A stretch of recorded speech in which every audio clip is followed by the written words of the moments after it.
Hey fam, really quick. Can I ask you for a small favor? If you have not already, go ahead and hit that subscribe button. It's totally free and it's the second best contribution you can make to this podcast. Please subscribe so we can continue to grow this podcast and grow our community. I thank you and appreciate you so much in advance. Hey guys, welcome back to Where's the Love podcast. I am so excited to introduce to you our very special guest. I have mentioned in previous episodes, but she's finally here to deliver to you in person her unique wisdom, intelligence, Dr. Khadijah Harris-Campbell.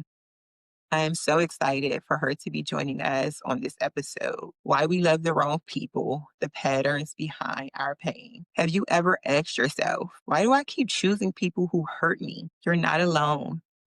And it's not just bad luck. Today on Where's the Love podcast, we're breaking down the hidden patterns that pull us toward the wrong people, the wrong partners, and how to finally rewrite our love story. And to help us do this today is guest, Prophet Reverend Dr. Khadijah Harris Campbell. Dr. Campbell is a faith based counselor and life skills coach. Dr. Harris Campbell is also the founder at Operations Jumpstart Legacy LLC, which she currently operates. She is a mom of 7, a grandmother, and a wife of 31 years. She is a licensed and commissioned prophet and pastor, board certified Christian counselor, holds a BA in organizational management, a MA in educational advocacy, and an honorary doctorate of divinity. Dr. Harris Campbell's comprehensive ministry encompasses mentoring, faith based counseling, and impactful workshops designed for college and university students. And there's so much more to Dr. Harris Campbell. Her full profile will be listed in today's podcast show notes and description. And you can also find her on her socials, which we give at the end of today's podcast. Listen, don't miss this. She is here to give us a mouthful of knowledge and wisdom. Welcome back to Where's the Love podcast. We are here today for episode 3 with our very special guest, Dr. Harris Campbell. Dr. Harris Campbell, welcome to the show. Thank you so much for joining me. I am so excited that you are here with me today for this very exciting and much needed episode. Today's episode is titled Why We Love the Wrong People and the Patterns Behind Our Pain. So today I just wanted to hop in and start with asking a question. And that question is, have you ever looked back at a relationship and thought, what was I thinking? Like we all have our past where we just kind of are like, what in the world was I thinking at that moment in time dealing with that person or allowing that person into my life? What does that look like for you? What a very intimate question right away. That looks immature. Yeah. That's the first thing I think of. You can't go back really and change a lot of things you do in stages of immaturity. What I mean by immature, not knowing your own worth, right? It's not based on age. It's based on how mature you are about value. So when I look back over things, I definitely can see several areas of just lack of judgment, just didn't love myself enough to make the best judgment for me, Yeah. even back then, or not having the information, the tools. So I would think of some really dark days of choosing guys that was just not really into me in that way, or using my body as a way of trying to connect, immature in that way. Yeah, for sure. Definitely. I can relate to that. I was just thinking not too long ago about this as I was pondering this question myself and just thinking like, man, from the time that I can even think about my engagement with boys, it was just like I can ask myself this question, what in the world was I thinking? But again, just like you said, not knowing, not having the right tools as we grow up and the way that we learn different things in our past and upbringing that kind of Mhm, tailors us to what it is that we look for out of the wounded places. And so mhm, that's what today's podcast is actually about, trying to just understand why we make those wrong choices, and especially um, in those of us who have trauma and childhood wounds that we carry. We can oftentimes make decisions from those places thinking that we're making it from a whole place or a healed place, when in actuality it's from a traumatic place and a place that needs healing and needs you know uh, encouraging or fixing or just a rebirthing in some yeah, ways. And so I think that that's very important for so many of us to learn and know that our decisions, the way that we were raised or reared, and the trauma that we carry play a major role in the decisions that we make, even as absolutely. adults. To follow up and expound on that, I wanted to ask, why do you think so many of us end up in relationships that look so familiar, even when we know they're not good for us? Hmm. Because when we're familiar with things, we subsequently choose things that relate to us. So we don't do it on purpose. Is in our nature to go after things that kind of connect with us. And so if you are in a what I call like a place of anxiety, I think you had shared that. When we think about our fears, anxieties, thinking about fears and shortcomings, if I'm afraid, I usually want to go after somebody where I feel like they may protect me, even if they're the wrong type of person. So wherever our familiarities are, insecurities are, wherever those things lie, we choose to go after those people that connect to us in that way.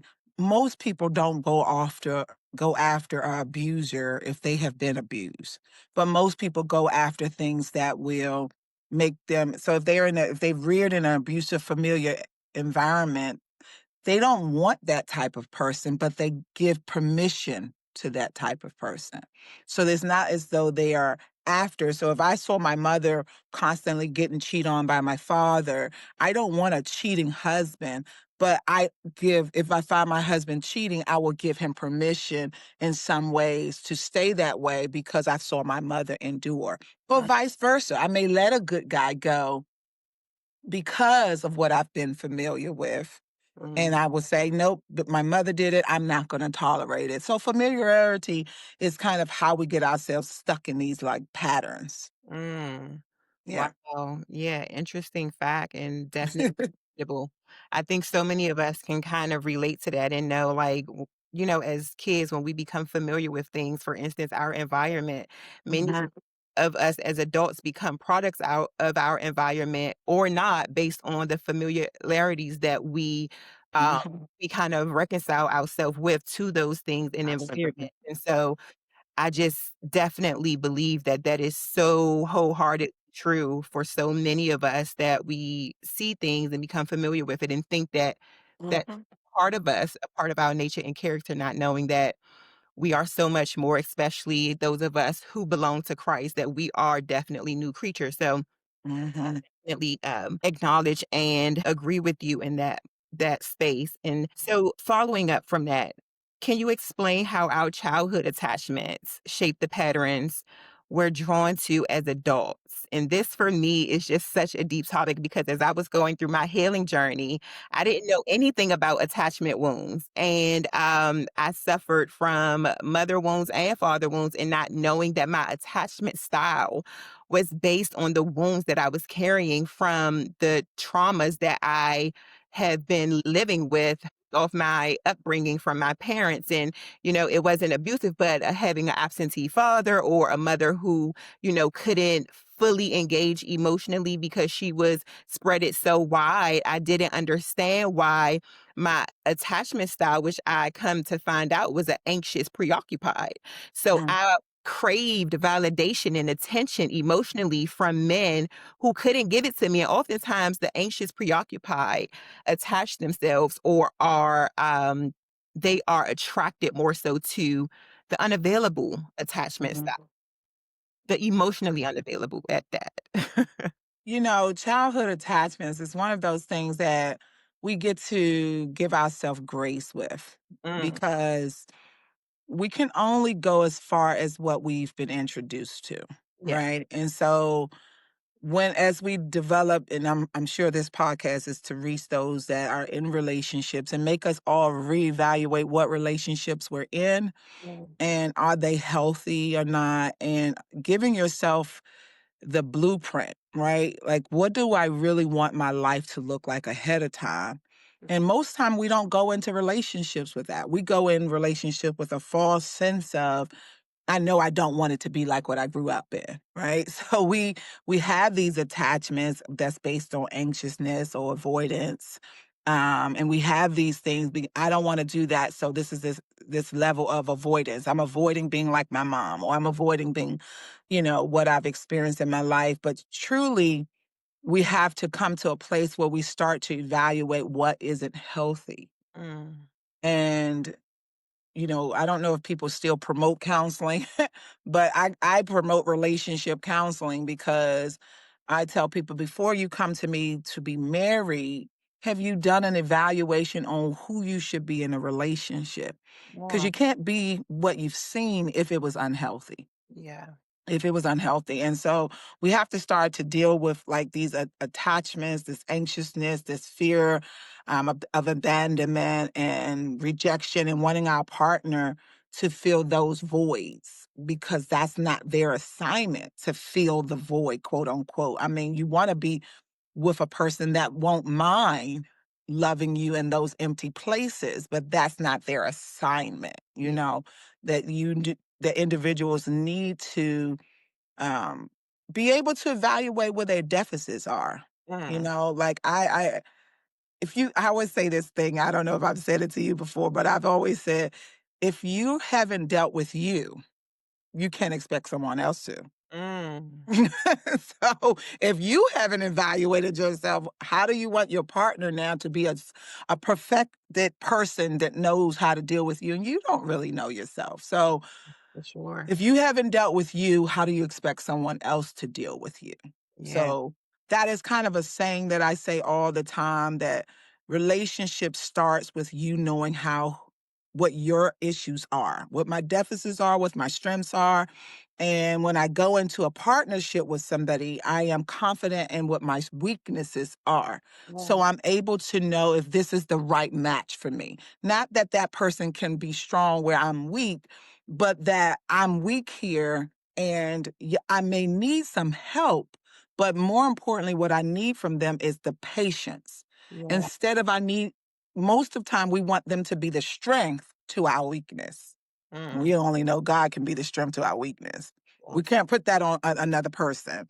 Yeah. That's not fair. Now, if they do it, that's great, but that's not their responsibility to be the strength to your weakness. So we have to start dealing in areas of really just kind of knowing who you are, so you won't find yourself avoiding things about other people. You don't have that issue. You're not having relationships based on fears, fears of abandonment. So you're holding close to something, or keeping this relationship because you don't want to feel abandoned or rejected. So you stay too long because you don't know yourself, right? So if I know my deficits and I know that I have trust issues, and I'm in a relationship with somebody, my job is not to put my fears on them, but Mhm. my job is to understand that they're doing the best they can to what? Secure me, Mm, but they can't fix me. yes. That They word can't hurt. fix me. So my husband can tell me all day long, I'm at the Giant, I'm going to the store, this is what I'm doing from 8 o'clock to 10 o'clock. But if somewhere in between that I have insecurities and anxieties, I'm gonna be calling him on the phone. You still at the store? Yeah. And after a while, that becomes something that is a hindrance to a Mm, relationship. So knowing yourself, that impulse to call when he just said he was at the store, that impulse to call to check up on her. I don't want to assume this is just for women, but yeah. to check up on her when you already know what she says she is. When that says that this is a friendship, I'm not. this insecurity, this levels of fear and anxiety, and avoiding the hard topics. You won't have hard topics with yourself. So when you're in a relationship, you avoid having these hard topics. You attach yourself with people who don't like to be close. So Yeah. you think that's normal, because you don't really want to dig deep either, Yeah. So you just have to be really careful with that. Yes, for sure. That word security is a word that Yeah. especially you are dealing with attachment styles, like Yeah. the Yeah. secure attachment style is the style that we should all be striving to be at. And Yeah. being secure is everything that you just said, being able to own your weaknesses, being able to Mhm. understand who you are, you know, Yeah. your vulnerabilities, your insecurities, and all of those things, and being emotionally intelligent enough to Yeah. self-soothe, not looking for somebody else to soothe those things within you or validate them or cure them, just being Mhm. able to understand like these are things that I'm dealing with, that I'm healing from, that I'm trying to overcome. Um, Yeah. because I want to be secure. I want to be secure Mhm. in all of my relationships, not just my intimate relationships, but That's it. my family relationships. We should be striving to be secure in every relationship because there are some who carry insecurities, in friendships where they're secretly jealous of friends and Yes. things Yes. like that. And they talk about each other behind their backs because they carry those insecurities. And so we should all be striving for a secure attachment style in every relationship or connection that we have. And so that was, And even if you're not, if you are the secure one, you may be able to bring that level of information to relationships. yeah. Because relationships are about equal partnerships. Like you said, I love that you said not just intimate ones or sexual ones, because our friendships with are intimate too. Our girlfriends are intimate.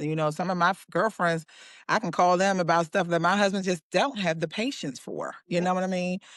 So we're secure enough to lean on one another, and security is not about I don't need anyone. Mm. Security is about I'm okay with teaching, Yeah. giving people an opportunity to grow. Because sometimes, no, I don't know any relationships where everyone comes in on the same accord. Mhm. So Yeah. there needs to be a level of patience with yourself. Like, I don't mind I can't be the sole giver, right? We want it to be reciprocal, but at the same time, I really like that point about making sure that we are secure within ourselves. But I will add to that, not but along with that, to be able to be teachable too. Like, I can teach and I can be teachable. That security is not me knowing everything and I'm confident within myself. That's a false sense of security. Yes. Real security is I don't mind helping someone else. The real question here is, when do you stop? Yeah. When have you when have you taught and the pupil no longer wants to hear? Mm, That's the real thing. So yes. yeah, That's yeah. good. That's good.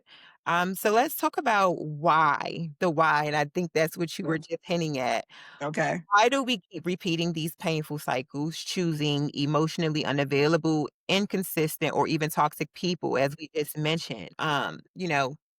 Why? Mhm. I mean, the why it varies, but from a therapeutic stance or a ministerial stance, whichever stance, or human stance, I would simply say the why is because one, familiar, Yeah. two, insecurities, um, and three, if you're like most people have a grace within themselves. Mm, We simply want to give people the benefit of the doubt. yeah. And I think what we have to start doing is giving that grace to ourselves. Yeah. I mean, I want to see my friendships grow, Mm, to know how to love me because I'm not ready to let them go. yeah. I want to see partnerships grow. So the why is because most of us have great motive.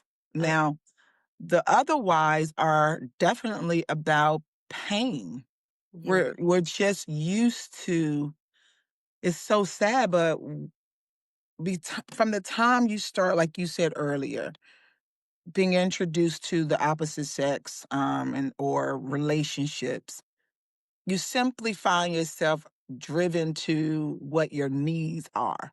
So Mm, if my need is about provision, I need you to provide for me, then I really don't look at the broke guy or mm, the, you know what I mean? I'm after the one that looks like he can provide yeah, because my need is I need provision. yeah, If my need is I need love because I don't feel like I got enough love as a child, or I feel like my parents love me so well, I need a person that tend to my every need. You yeah. have some people even on the opposite spectrum of that. So the why is where you are. If I can answer it in a shorter sentence, is the evaluation of where you are, Mm, yeah. where a person individually is emotionally, physically, financially, sexually, spiritually determines what kind of relationship they find themselves subject to. Mm, If depending on where you are, everything I'm going to say, Carissa, is always going to go back to where you are, yeah. because we are only in charge of our individual selves. We're not really in charge of anyone else. We have no power really to change anybody. We can work with people, but that is their choice to change. So we have to focus a lot on the why of why have I? I was telling a young lady just recently, she was saying she didn't know why she was having these problems in this relationship. She stayed too long. And she was like, and I'm grieving him. And I said to her, actually grieve yourself. Mm, Spend more time saying, I grieve. You know how I always say, grieve that young girl that didn't know better. yes. Go back to her. That's the why. You got to get to her. Mm, Baby, why did we do that? Why what mm, information we didn't have about ourselves that caused us to be in these type of relationships? So that's the why, self-evaluation. yes, I like Mhm, that, and mhm, especially that grace part, that's so important, and I mean, mhm, as the precipice of this podcast, love, like, mhm, love is built the foundation is grace and mercy, mhm, mhm. that patient and kindness, like, we had to give it he didn't just tell us to give it to others, but to ourselves too, because if you don't give it to yourself, how do you really know how to give it to others, you know? No, you don't. So No, because even in that is a false sense of, I'm giving you grace, but I really want something back. yes. So it's exchangeable. But this type of love we're talking about in grace is to give somebody something and not expecting. So Yeah. if you're not whole within yourself, everything you do is exchangeable, interchangeable. It's like, I do this for you, I expect you to do this for me. And there is a level of that in Eros love, romantic love, right? Romantic love is about exchanging, but when we're talking about learning how to bring agape love, godly love into relationships, that requires you to know yourself. Yes. Because you got to know when I'm giving agape love to a situation and when I have allowed myself to overextend myself in a godly manner, when this relationship doesn't deserve me, it only deserves God. Man, Mm, that's a whole nother topic, Carissa. We're gonna have to do another podcast on that one. The yeah. difference between loving what love looks like, because sometimes people stay in relationships, Carissa, because they think that they're loving in a godly way, when godly is give them God, not give them you. Mm, And I think we stay, because if I can just no, just give them God. yeah. This person needs help, Yes. and you're not God. If they're rejecting God, then they're going to reject you. You Absolutely. know.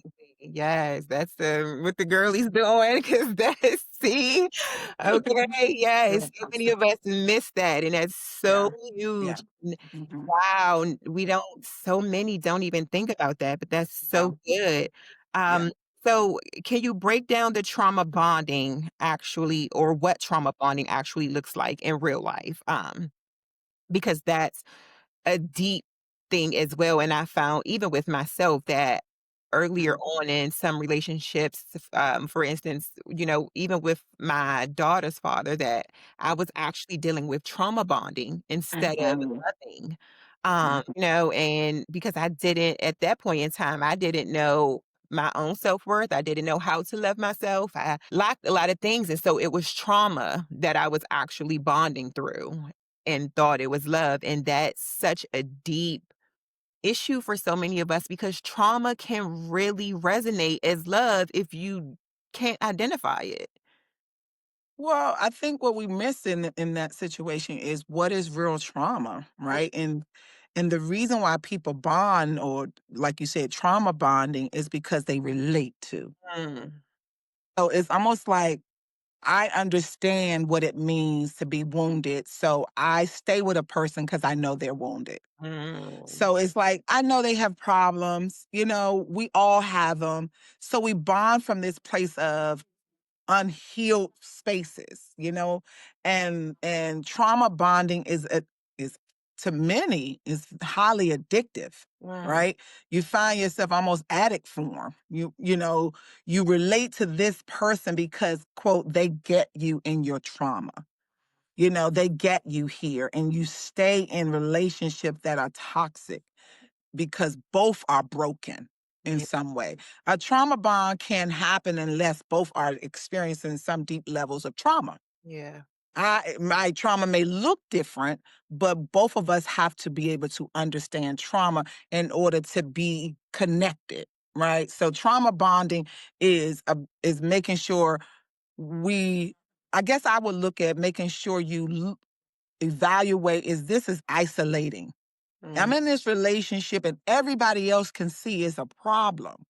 So I find myself isolating from healthy viewpoints mm, because I'm bonded with this person and it's toxic, it's trauma.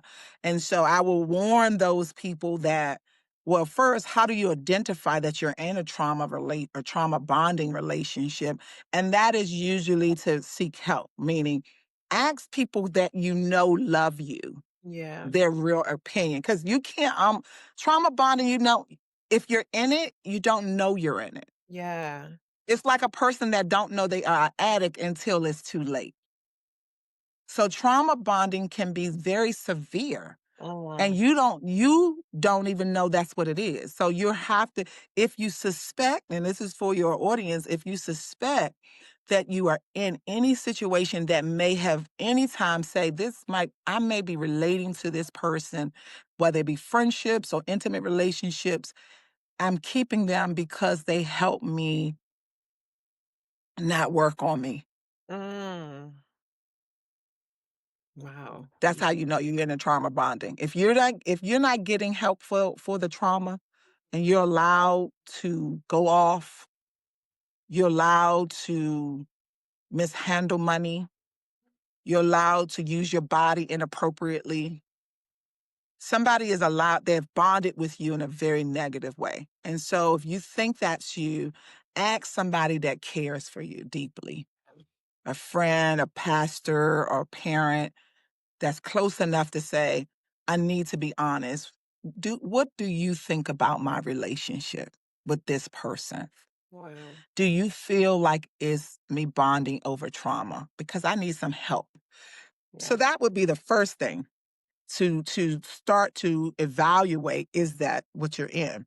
Mm, Second is by looking at it from a place of, have I isolated from people that I care for? mm.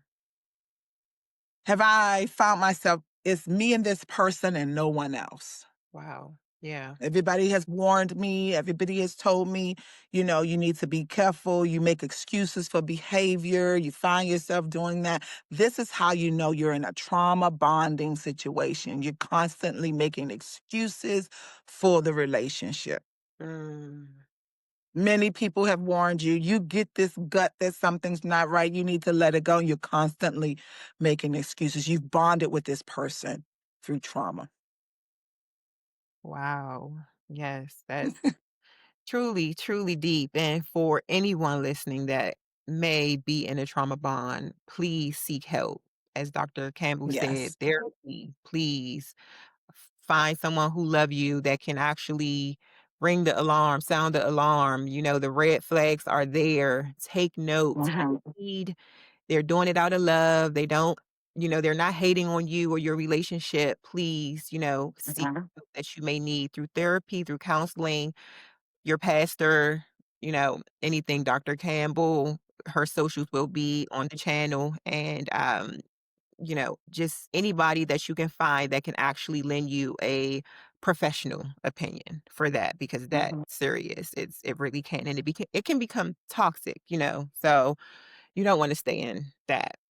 So I've heard people talk about the fixer mentality. How does that show up in love? That's good. I'm basically trying to fix a person, you know?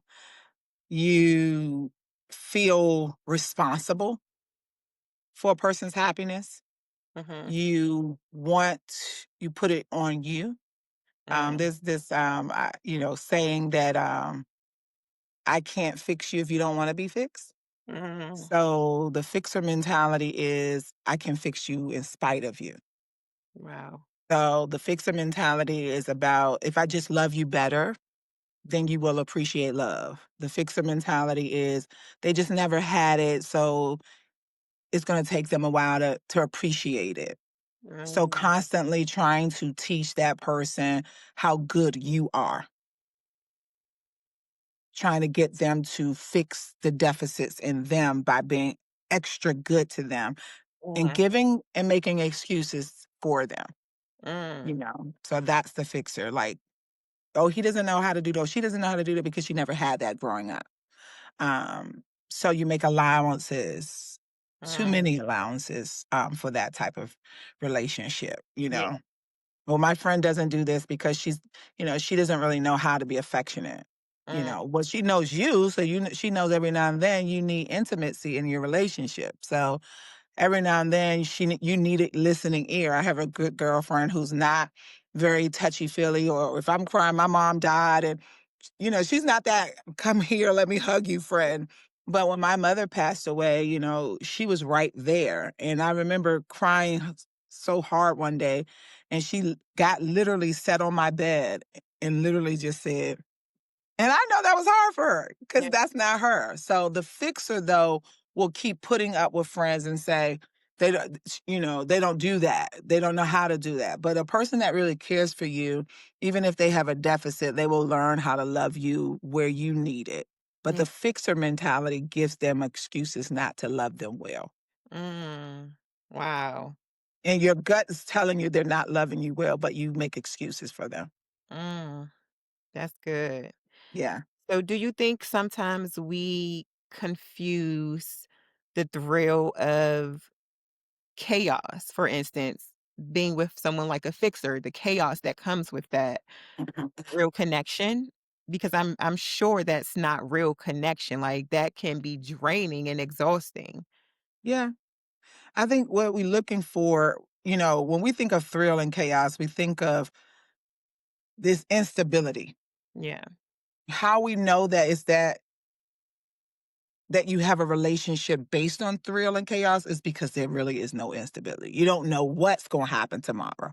It's always something that's unpredictable, behavior, drama, anything. So we sometimes people mistake that and think that that is just healthy Mm, because they're working through it, but you're working through it through chaos and you really never get a result because it's repeated behaviors. yeah. It's constantly, chaos. It's a constant the thrill of that and people think, because some people make love after those type of things. Some people feel like, I had to tell my girlfriend off and now she's a better friend, but y'all have these bump heads where, you're bumping heads from in toxicity. Everything is toxic. Yes. I always got to argue with you for you to hear me. That's chaos. Yeah. Mhm. Absolutely. So then going into recognizing the red flags early on for of such behaviors or of individuals such as a fixer mentality or an emotionally unavailable, anxious, preoccupied, avoidant attachment style. How do we recognize the early on red flags of the characters of those types of people? Well, remember what I said at the beginning, knowing yourself. Yeah. So when you find yourself constantly compromising, meaning I'm making excuses all the time for a person's behavior, Mhm. that's a red flag. Yeah. When I find myself not able to, I'm uneasy with just communication. Mhm. That's a red flag. Like I'm losing my voice in this relationship. Mm. These are red flags when you see who you were before this relationship starts to drastically change in not a good way. Yeah. I I find myself isolated because I don't want to be about around family friends because they don't like my partner. I Oh, don't bring this friendship around other people because everybody can't deal with her. You yeah. know what I mean? So keeping yourself in a position where you're constantly losing you Mhm, and losing your standard are real red flags that this relationship is taking more from you than it's giving you. Every relationship, Carissa, we should be gaining, meaning we should be growing. mm, I should be becoming a better me, not a lesser me, where I don't even recognize how bad off I am. mm. Yeah. Wow. So that's what you're looking for. I have drastically become the worst version of myself, whether I've used this relationship as an opportunity to be unhealthy. I have gained weight. I'm depressed. I'm on medication. My health is failing. I lost relationship with friends and family because of this relationship. Mm, These are signs that you are in a really unhealthy relationship. wow. Yeah. So going into one of those characters that I actually just mentioned, what are some of the signs of emotionally unavailability we might overlook? And the person, not yourself, right? When you're dealing in a emotionally challenged relationship, the things we overlook is their need to want to love you properly. Mm, Again, goes back to you. Individual have to be strong enough to know what they need. mm, So if I asked you right now in a relationship with your best friend, what would be the most important thing you know you need from that person? And that varies, but so I may need a person that when I'm going through, I don't need a person call me every day. mm, I don't need a relationship that requires that level of intimacy. I mm. do have a friend that likes that. She will prefer me for her and I to chat every day because she's a talker and she's single. Okay. Okay. So I have to consider that, Yeah. even though that's not me. So when you find yourself in a relationship that you need to be looking out for emotional. Now, if she demanded that, that will be unhealthy for me because that's not me. Yeah. And if I demanded that she just accept me, then that wouldn't be a balance for us. So I did this in friendship so we can see how simplistic it can be. It can be a simple solution just by looking at what this person needs. So you got to know yourself first Right. and then know your partner. So in a very intimate marriage relationship, courting relationship, you have to start looking at it from a place of have I learned them and have they learned me? Yeah. And are we willing to compromise with one another? Because true relationship is about healthy compromise. Absolutely. Mhm. Absolutely. That is so important. So can you talk about this idea of repetition compulsion? Mm. Um, why we're drawn to familiar pain. Um, it validates us. Mm, in all the It, wrong places. I was about to say it gives us an excuse not to really address those wrong places. Mm, If I am not that good and I'm with somebody that's, let's say, worse, this behavior pattern makes me feel like a better person. So sometimes we're in relationships that produce the fixer, produce this person who's constantly being able to come through as the rescuer. You mm, know, it validates me. It makes me feel needed and wanted and seen. It causes me to avoid real issues within myself. wow. Real issues within myself. Um, we'll stay in relationships I remember talking. I hope my girlfriend don't see this because I feel like I'm talking about.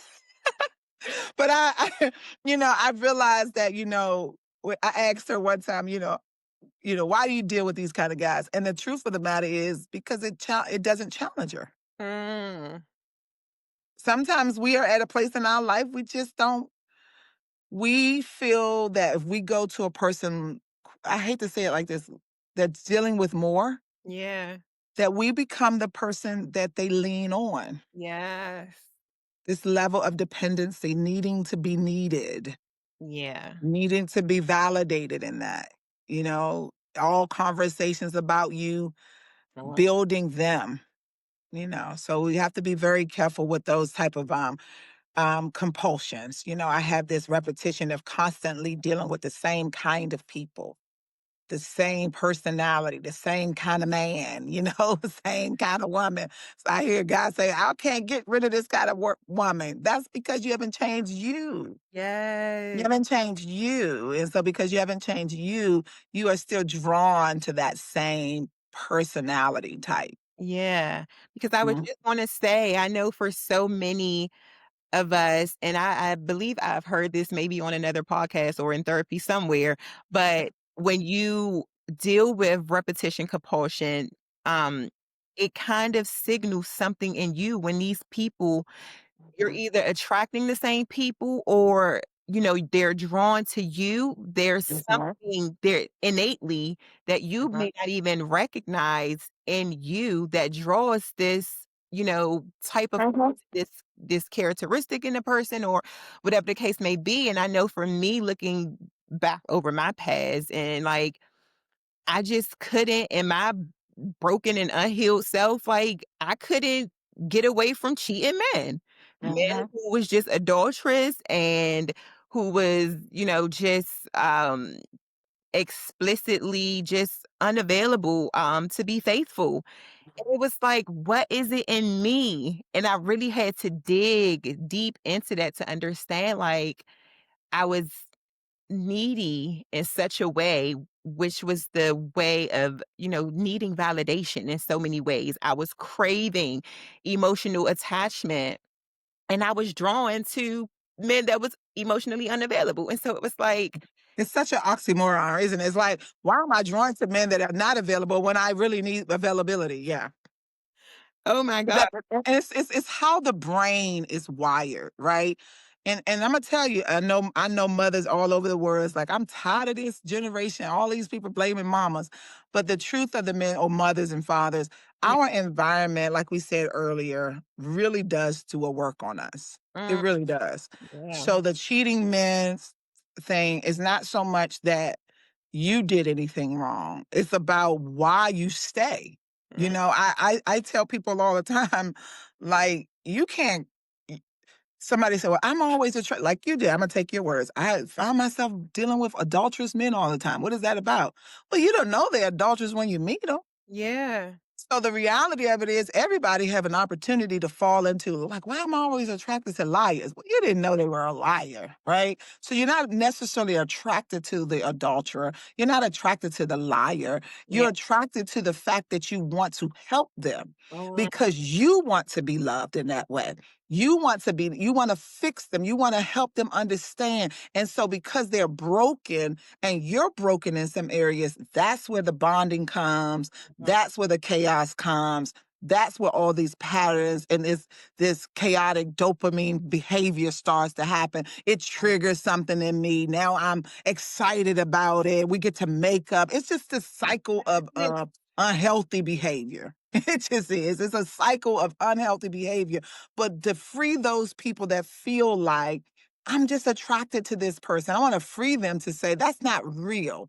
yeah. What's real is you may be attracted to a person that you don't have to do that much work. But nobody goes out and say, not that many, let me be clear. There are people who want married men, Yeah. who want married women. Absolutely. And they are attracted to that because there's no real responsibility, or the woman or the man may feel like they become the better person. Like I counsel people who want to be in relationships with persons that already have partners. Wow. And their mentality there is, because I don't have to be in competition with nobody. I already know they got somebody and I get to be the best person I could be. They show up for what I need. They don't want to be what? Challenged or rejected. Mm, Right. So sometimes we put up with things because it's necessary, not necessarily we're attracted to, it's what's going on within us. Mm. I will go with the married person because I don't want to be challenged.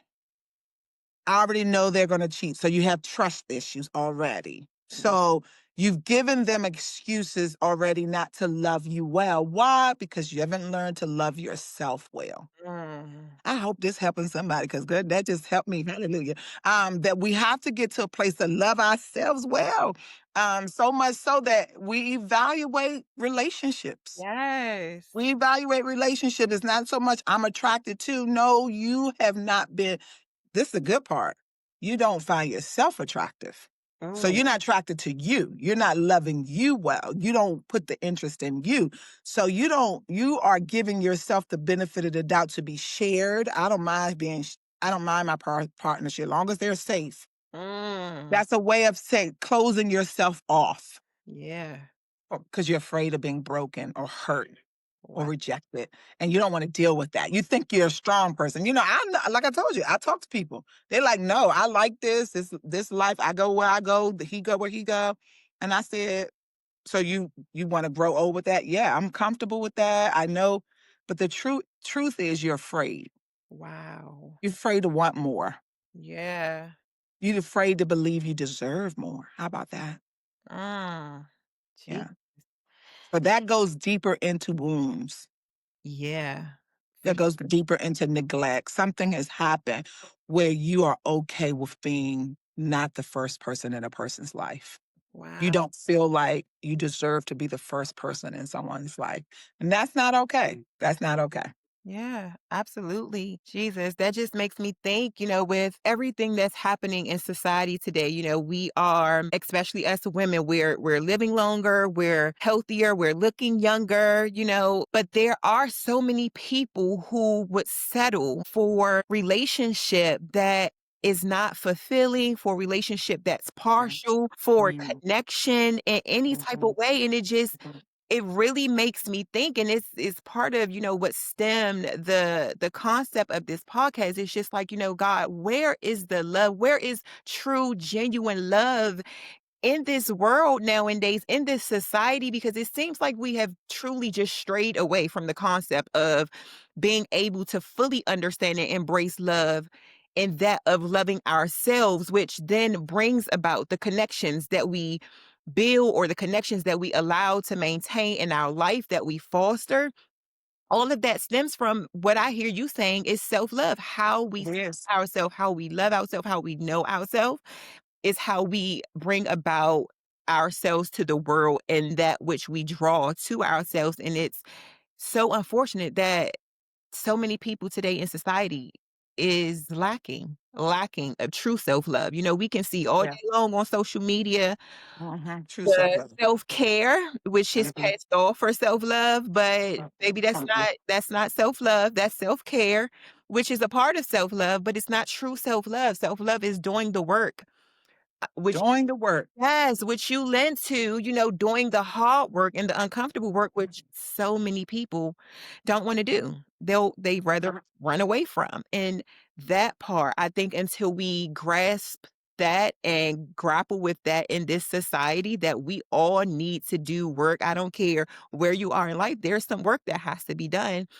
We will continue on this journey, or on this path of just leaning more towards self-destruction rather than Yeah. self-love. And The thing about doing the work starts when you do the work. See, we want to start going out. yeah. We got to go in Mhm. and be honest. Yes. The hardest work is honesty. The hardest work is to look in the mirror and say, what's wrong with me? Wow. Yeah. What am I lacking? What are my deficits? Mm. That's the hardest, but that is the most fruitful work Yeah. is when you can look at yourself. Like if you and I right now had to say one thing that I know I need to work on, if I had to tell your listening audience, what is my deficit? And my deficit is I have an ability to want to be the fixer. Mm. I know that's a deficit. Yeah. It it manifests itself in any relationship I'm in. Wow. So I have to know that about me and then I have to know where it comes from. Yeah. I know it because I've always done that as a little girl. Mm. I wanted to fix mom so she can love me more. So how do I fix mom? I fix mom by trying to be good. Mm. I'm trying to be the best child she got because she's gonna brag on me. She's gonna love me. So if that didn't work, I wanna do everything I think you need. Mm. So the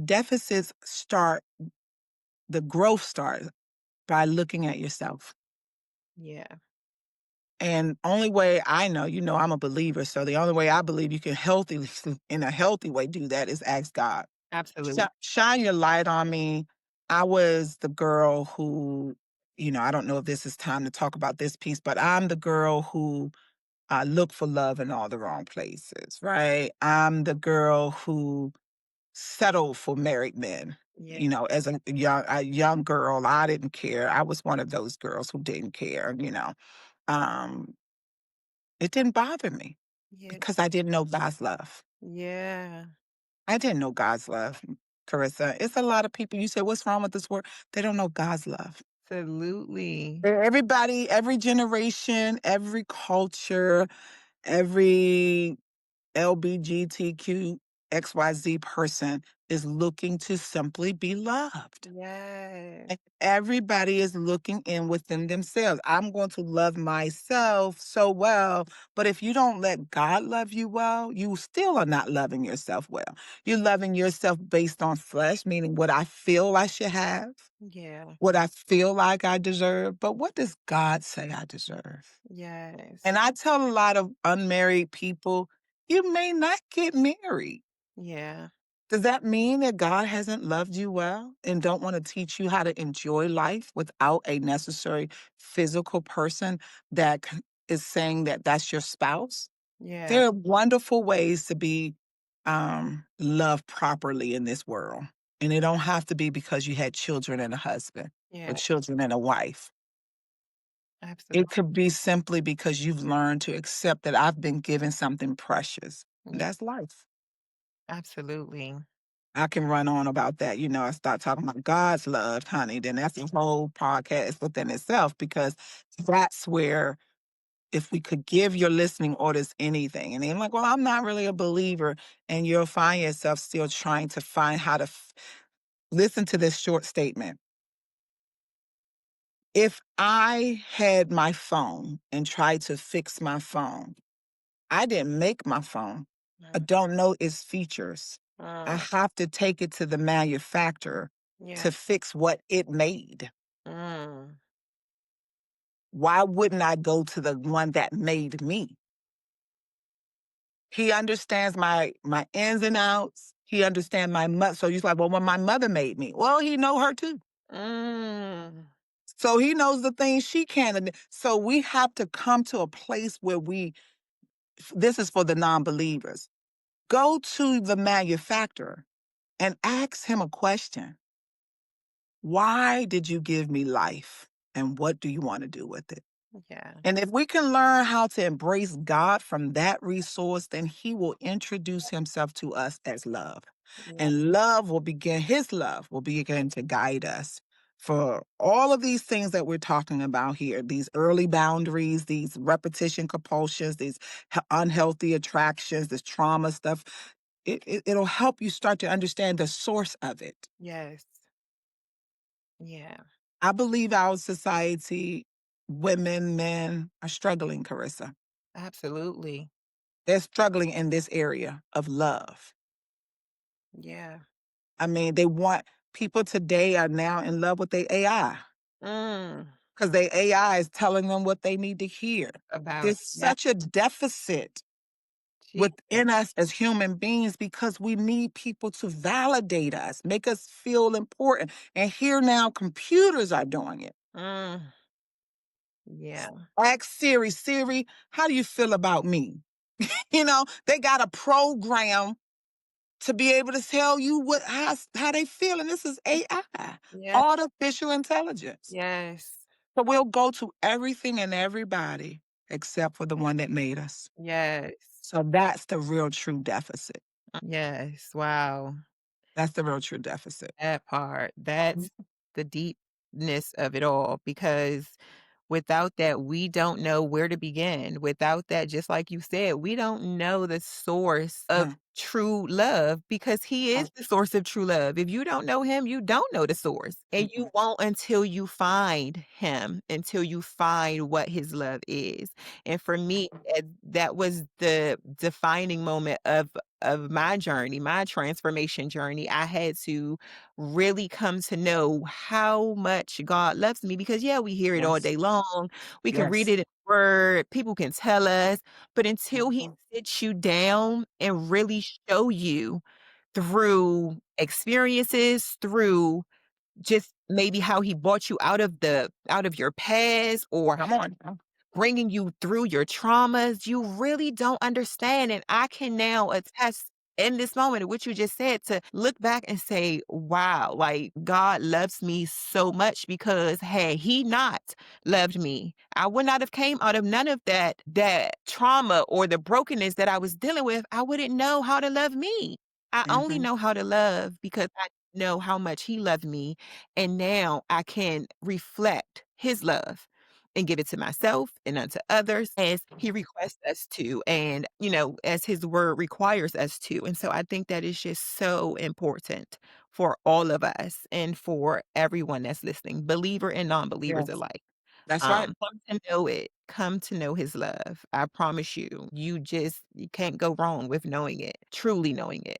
We are going to go into now more of a story and reflection. And so Okay. I've shared bits and pieces of my story. And so we're going to ask you just about yours. So there was a time I thought I was in love, of course, as many of us have been, but really I was trying to earn love. It wasn't until later I realized it was mirrored Mhm. something I was missing growing up, of course, as we discussed, those unfulfilled needs and expectations. So the question that I want to ask you is, have you ever with someone had a similar realization that you were not really in love, just trying to fill a void? Yes.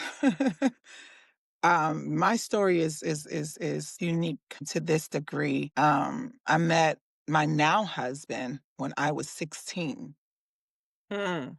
but I had been in I don't even know your audience ready for my story. So let's figure out what part of this I want to share because it's so much. In life. Um um so I lost my virginity at 13 and a half because my mother sold me for crack cocaine. So I was Wow. introduced to sex through a horrible trauma. And now love for me from 13 and a half, 14 to when I met my husband, which is 16, was was definitely trauma based. Mm, So every relationship I was in, it was about gaining something, a mm, sense of something, a sense of self-worth, money, and I went about love like most people the wrong way. yeah, So either you're not looking for love or you want to be loved. For me, Carissa, I didn't think I was looking for love because I had kind of given up on love. yeah, I wanted relationship or what we call today companionship. I sold myself from a place of I didn't think I was worthy of love.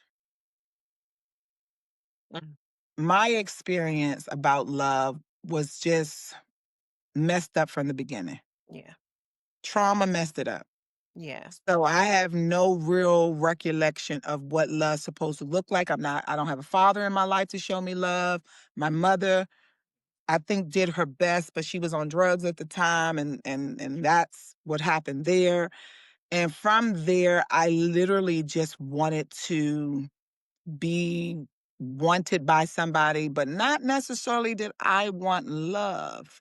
mm, I thought as I about 15 years old, I do remember praying that I was tired of my life the way it was. Now that sounds really young. yeah, So 14, 15, so for 13 and a half to 16, before meeting my husband, my boyfriend back then, I have been with a lot of people. Yeah. And so the idea of love for me was unobtainable. Mm, And when he came in my life, it was sexual. So love for me was about sex. It wow. was about exchanging money, sex, prostitution kind of. It was an exchange. Yeah. It wasn't until so I met my husband, fell in love. And then you hear me doing that because I didn't know what love was. Yeah. I fell in love with my husband probably 10 years after we got married. I loved him to Yeah. the best ability I knew what love was. Absolutely. I pray this is helping somebody be honest. Yes. Because we can be in relationships that we think are love until we learn ourselves. Mind you, by then I have several children. I had 5 kids in 7 years. Mm, So I married my husband at 20. By 27, I had 5 children. I loved him. I did. But I wasn't even sure what love was. And until these little babies start coming, I knew I loved them. yeah. And I knew I loved their daddy. Yeah. But being in love, I wasn't sure what that looked like until God showed me. And guess how he showed me? When I backslid, when I stopped going to, when I thought life was way too hard. Mm, And I found myself back out there with the Daisy Dukes on as a mama, giving up on my marriage, deciding that this is too hard for me. I went back in the streets. The church people crazy. They don't know. They enemy. I'd rather be out here than be in here. And I left God. wow. But his love didn't leave me. Mm, He came chasing after me. So the love I got to tell you, the story I got to tell you is not Johnny Campbell. It's Jesus Christ. yeah. Okay. He loved me in my mess. Oof, So he came after this girl that wanted to go back into that exchangeable relationships. I got tired of just one man. I don't know what this looked like. This life looked too hard. I'm a mama. I'm going to church, my husband, and yeah, I love him, but it's a lot of chaos happening. I was 20 years old with broken wounds that the church had no place for a person with my story. mm, And if they did, they didn't talk about it. mhm. So I had no place to say, I don't know what love is. I was masturbating every time we made love. I would masturbate afterwards because in my mind, it wasn't enough. Wow. I know you expect this to go there, neither did I, but Holy Ghost have your way. So I'm Get saying to you, truth set free, okay? yeah. So I really want you to understand the question for me is opening up those areas in our life where we got to be honest. Yes, And absolutely. my story is I did not know love for many, many years, even though I was married with children, because I didn't know the love of God. I didn't know what it meant to have self-worth. Yeah. I didn't know what it meant. One day I had to have the hard conversation with my husband and say, listen, I may have had too many men in my life. Well, I'm not okay. Sex is not enough for me anymore. Mm, I don't know what else I need because we were humping like rabbits. I mean, we got 5 babies in 7 years. You know what I'm saying? And so sex wasn't a problem. But that I had used to equate that to love. yeah. And then as my body shift and life happened, that wasn't enough for me. I needed more. And he was coming from brokenness. So he didn't know how to meet me Yeah. at this deficit place. Mm, And therefore, here you go. I'm alone. I'm lonely in a marriage with children, going to church, and still lost within myself. wow. Then I asked the Creator, what is wrong with me? Mm, Filed for divorce because I could point out all his flaws but couldn't see mine. yes. And so we're now 32 years married. Mm, Why? Because I had to do the work on me. look at that. Look So at that. my love story is realizing that I didn't know what love was. Yeah. I will tell your audience, stop pretending you do. Yes. Stop pretending. It's okay to admit this whole love and in love. What is it? Mm, What is it supposed to look like? And if loving is not being in love, then something's wrong. Yes. Because God is the lover of my soul today. Like, so I told a young person that they like, what does that mean? They thought it was offensive to God. I said, girl, he knows me in the depths. Yes. So he keeps a girl tamed. When a girl that's married don't want to be tamed, he loves my soul. Mm. I hope y'all coming to the conference because there's more to that. But he loves my soul. Okay. Yeah. So you have to help your audience understand. We say we soul, what is that word? Soul ties. Yeah. Mm. So, Don't be bonded with nobody else in your soul but God. yes. Cause I can have ties. In my case, I got ties that's too long. Yeah. But I got one tie that never broke, and that was God. So yeah, that's the conclusion to that long story. Yeah. A powerful testimony, Dr. Campbell. Listen, really. My husband in the back clapping. Woo! Yes, yes. Me too, husband, because that's a powerhouse testimony because that's the Lord all up and through. Nobody but God. Nobody but God could have done that. Nobody. And my God, so many women that struggle and carry shame because of those exact things.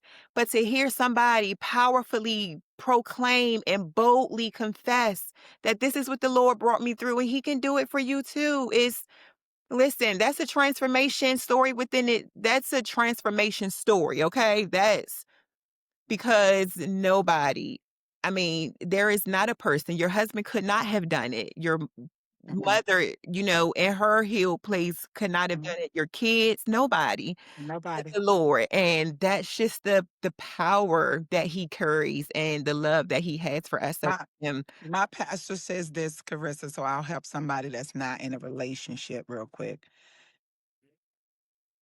You have to realize you're married to God. Yes. If we don't start looking at him as the lover of our soul, we will always have a deficit. Yes. We will always look for somebody else to fill a void that's only meant for him. Absolutely. So I really hope somebody understands that. Wow. Yes. Yeah. Um, mm, Whew. that was I know. right. Where do we go from there?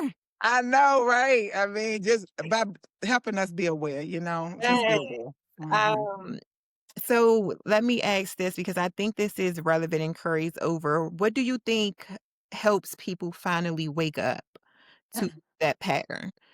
We just heard your testimony and you told us what woke you up, right? It was the Lord. But for others who may not be able to hear his voice or know his Yeah. hand trying to wake them up. Before I heard his voice, what woke me up was pain. Yes. He spoke through the pain, yes, but he couldn't. God is not going to force himself on us. Yeah. He was always there through the rape, through the adulterous relationships I had, through everything I went through. He was always there. Yeah. The problem was I wasn't sick or tired of being sick and tired. You ever heard that say? Oh, saying you gonna get yourself together when you're sick and tired of being sick and tired. I was sick and tired of me. I was sick and tired of lying to myself. I was sick and tired of pretending I'm good. You know how we have this social media thing now? Everybody look like they good. They flawless, they wonderful. They just got it all together. And when they get home, they a mess. Mm, And so I had to get tired of the mess. yeah. I was tired. So I'm going to tell your listening audience, get tired. Get Yeah. tired of lying to yourself, pretending this relationship is something it is not, expecting it to fill and fix areas in your life that are beyond this partner's or friendship's ability. Get sick and tired because there is answers. Yeah. There is healing. There is breakthrough Yeah. for any one of us that want to change. Yeah. And it doesn't stop from a religious spectrum. There is healing to every individual, every human being, if you just be honest. Yes. So that is always going to be my prescription. Yeah, Honesty. You absolutely. can't lie. If you going, you can't. My first lady and my pastor, first pastor, she says, she used to say this all the time, and I love it. You can't heal a lie. Yeah, You can't go to the doctor expecting them to heal them, and you won't tell them your symptoms. You got to be honest. So we have to be honest. We got to do the. You said this, Carissa. You got to do the work. yes, Got to do the work, and the work starts with honesty. absolutely. As hard as it may be honest with yourself, Yeah. because there is healing for you. Mm, amen to that. And that point right there leads us right into breaking the cycle. We've Mhm. discussed the why. And so in practical terms, and we heard you, Mhm. say some of it, and just like you just said, doing the work is the practical part. It's the hard part, but it's the practical. That's the practical So part. how? What are some of the ways that we can actually do the work to start breaking these cycles? When you said some of these questions to me, I wanted to write down my answers for this one. So I Yeah, want to read it to your audience because they may need to write this down for behavior patterns. yeah, Um, Breaking the cycle is about recognizing the pattern, is the first step. Like recognizing patterns of destruction, or meaning start keeping a journal. yeah. Stop writing certain things down. I think you said that. Write things down. This is what I teach people. Mhm. Write it down because what you feel today may change tomorrow, Yes, but that pattern may come up again next year. And if you wrote it down, you have to be able to say, you know what, this happens around the same time of year, or this happened around the same time of month. So start noticing patterns, right? yeah, I will add to that, don't be presumptuous. Have facts. yeah. Don't presume or assume anything. Let this start to be factual by keeping a record of yourself and others. Mm, Okay. So I started with that and then kind of redefining your challenges, like understanding like what is bothering me here, yeah, defining those things. What's wrong? This is probably the most important question is just recognizing this, like breaking these cycles. I have to be able to know this is not healthy. yes, So the number two is, so as we start to evaluate, journaling, understanding patterns, then we have to say, what is it that I'm really looking for? mm, And this is not it. mm, If you only had those two, yeah, you can kind of end the day there. absolutely. I have a journal list of what's going on. This is not my imagination. You know how many people think that's their imagination? Maybe I'm overreacting, or maybe I'm this. But if you have a journal and if you're writing, you're keeping up with the patterns, then you can help see that that is not a lie. It's the truth. Then the other part is, who am I? Yes. What did I do the first time they did this? Wow. Addressing whether or not you addressed it. Yeah. Were you honest? And have you made changes? So I wanted to just make sure the audience just hear, challenge yourself. Yeah. Challenge yourself is what I want to say. Challenge yourself to confront the chaos if it's healthy to do so. Because some people are in abusive relationships. Challenge yourself to take a pause and walk away. Yes. Challenge yourself to keep a journal and a notepad. Challenge yourself to let someone else in. Yes.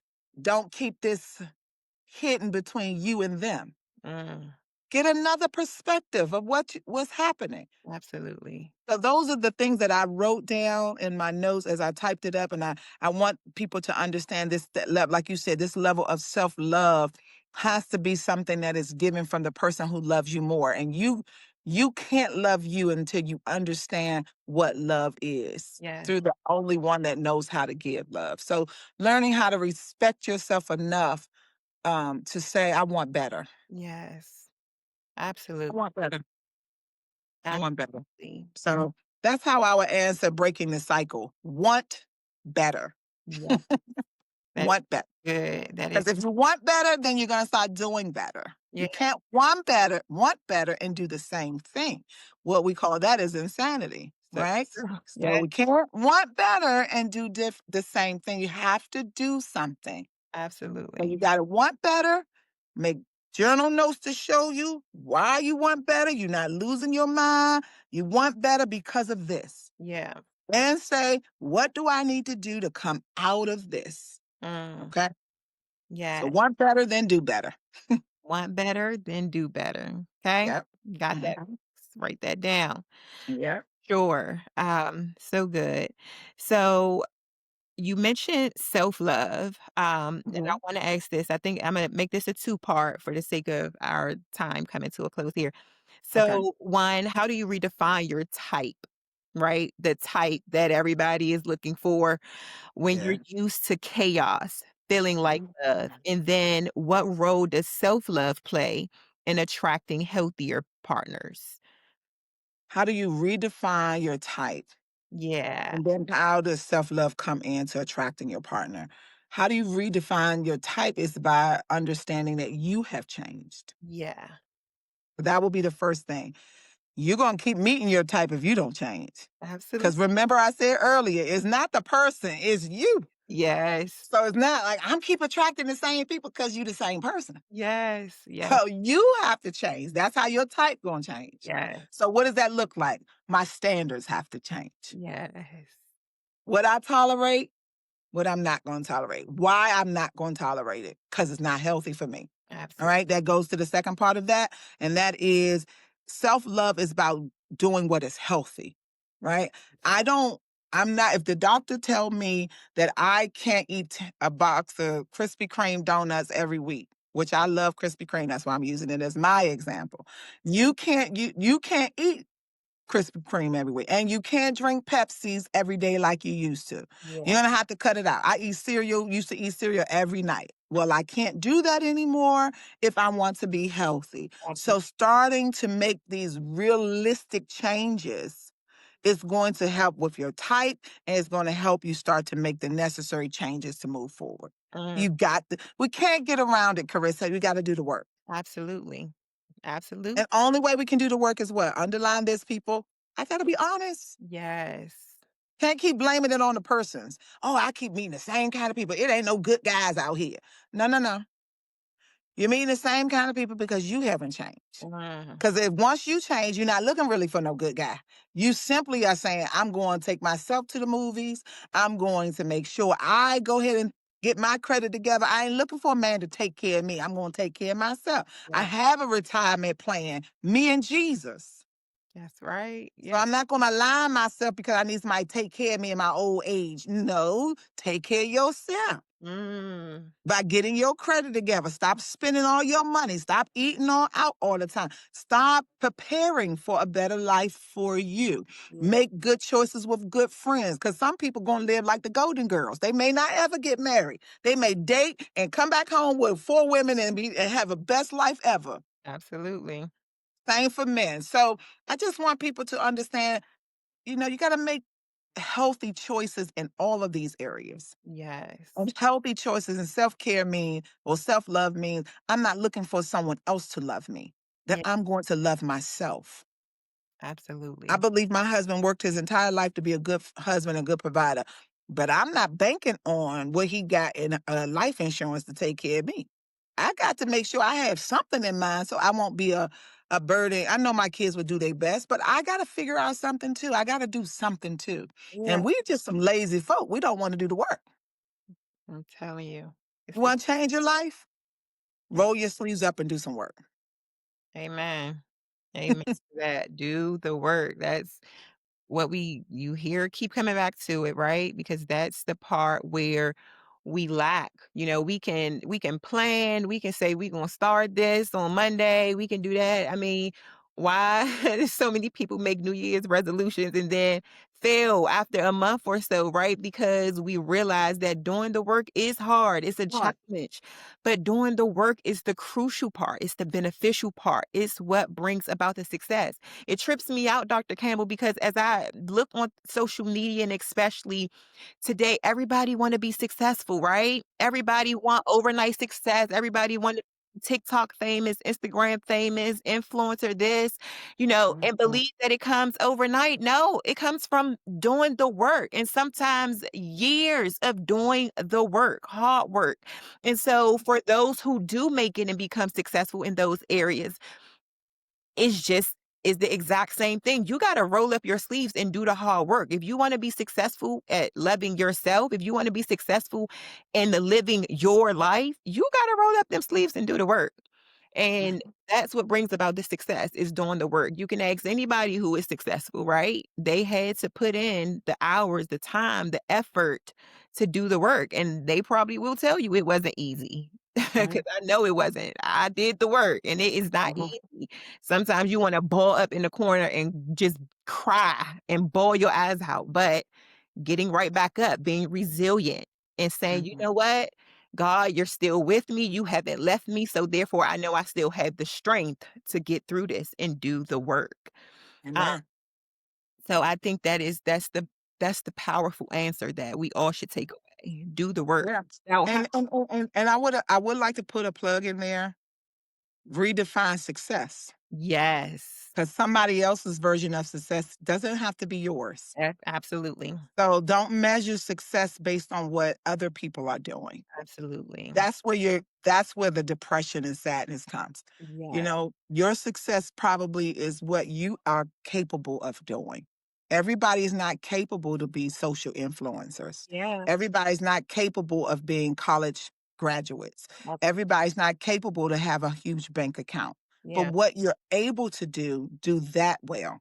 Yes. If you're able to just keep your apartment clean, and have food in your refrigerator because you work a certain job and put $5 away instead of door dashing, go down to the store and pick it up to save that extra $5. Well, Do what you have to do and redefine success concerning you. yes. And that's what I would like to plug in there because success is not what this world has mapped out for us. Um, You got billionaires and millionaires still killing themselves. So money is not the game, even though money is not a bad thing to have, but you can't measure success on how much money you have. absolutely. I wanted to plug that in there so we won't chase the bag. How y'all young people say, don't chase, you won't chase the bag. Absolutely. Yes. And even to also add And to in love, don't chase the man or don't chase the woman. absolutely.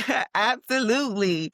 But listen, even in that what you just said, Dr. Campbell, you have the very wealthy people who don't know anything about what self-love is. They can't No, tell you no, how they love themselves, right? nope, Just because they nope, have money, don't equate that to being that they love no. themselves, that they have a blissful life.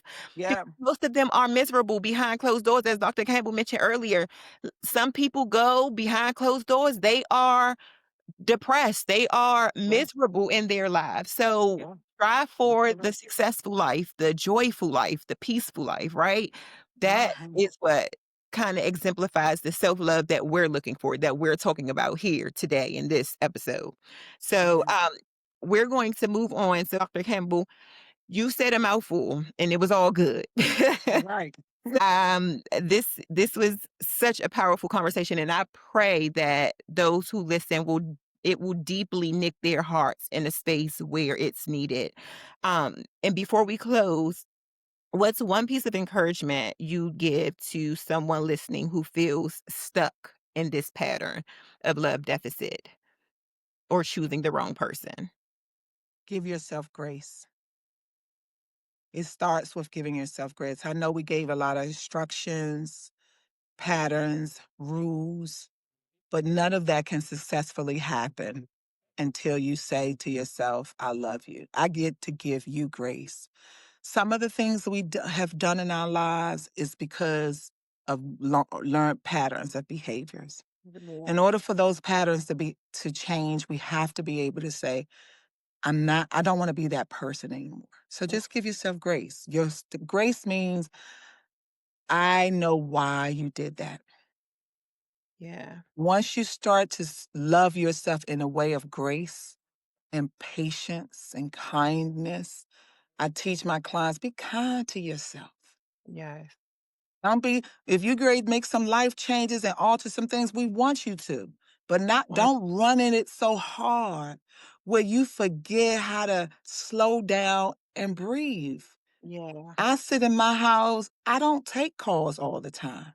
I take a moment to look out the window and appreciate things, sit out in the sun and thank God for just an opportunity to breathe. So give yourself grace and pace yourself. Mm, This race ain't given. I'm gonna take the scripture. It's not given to the swift nor strong, but those that can endure to the end. You don't want to strive, strive, strive. I'm trying to get the bag. I'm trying to get the man. I'm trying to do this. I'm trying to do. I gotta get myself together because I want to listen. Slow down. yeah. Slow down. The Bible says it this way: make a vision. What is the plan? Not these vision boards that's fantasy, but a real 2 month plan.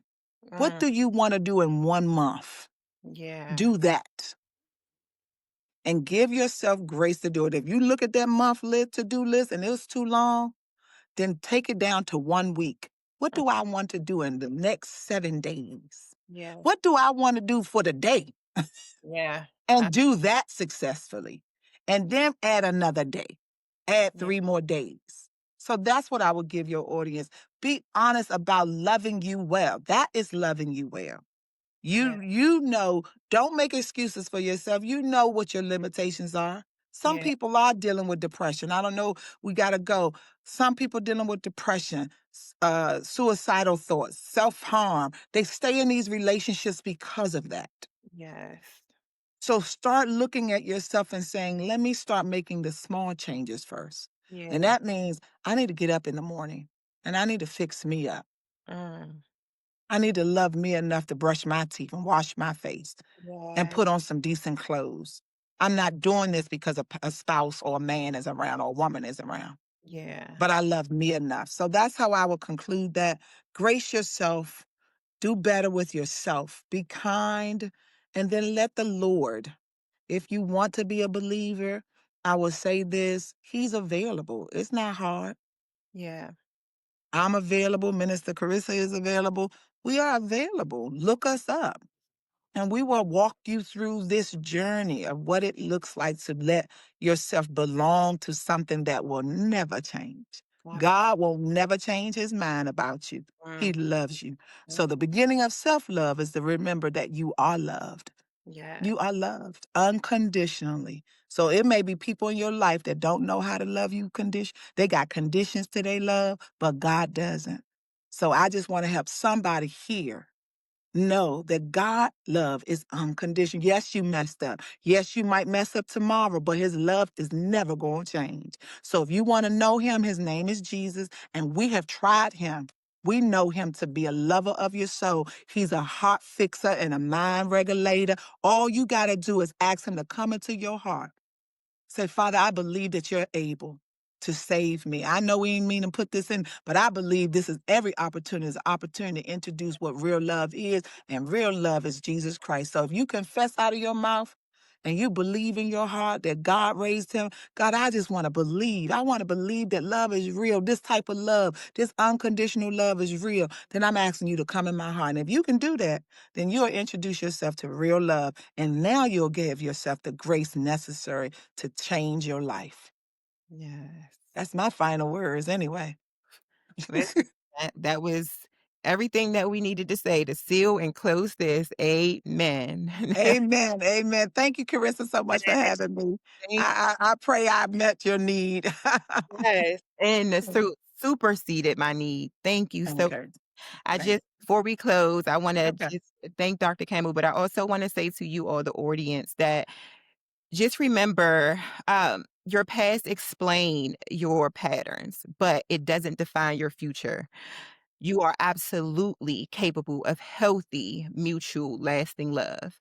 And so please don't let the patterns that you may be hoarding or carrying now or exhibiting, we all can get past them. Listen, me and Dr. Campbell, we both have, past and traumatic upbringings and things. But just like she told you her success story, and I've told you my success story, and the combination in both of ours is that the Lord brought us through. And so I just pray that, if it is your story as well, that you will also let him bring you through. And so I just want to close us off with that. And before we go, I have one more thing. I want to give you all Dr. Campbell's socials where you can find her. You can find Dr. Harris-Campbell on her socials at Pastor Khadijah on Instagram, Reverend Khadijah Harris-Campbell on Facebook, and her faith-based counseling services at Operations Jumpstart Legacy LLC on Facebook.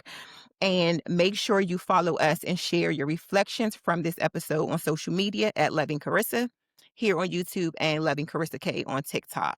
Thank you again, Dr. Harris-Campbell, for joining us. And to everyone listening, I love your story and I can't wait to hear from you all, the audience. And Dr. Khadijah, I love you. Thank I love you too. Thanks for having me. I pray that the Lord has blessed us here.